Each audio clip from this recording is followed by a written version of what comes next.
melaporkan kami sedang melaksanakan kegiatan perawatan di lahan pangan produksi yang dikelola oleh Koramil Kedua Badan.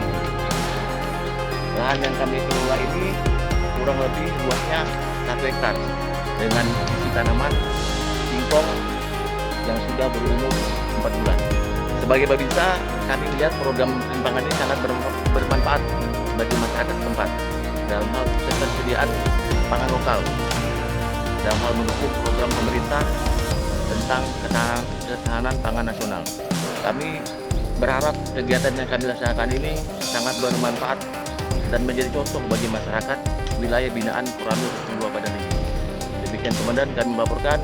Assalamualaikum warahmatullahi wabarakatuh.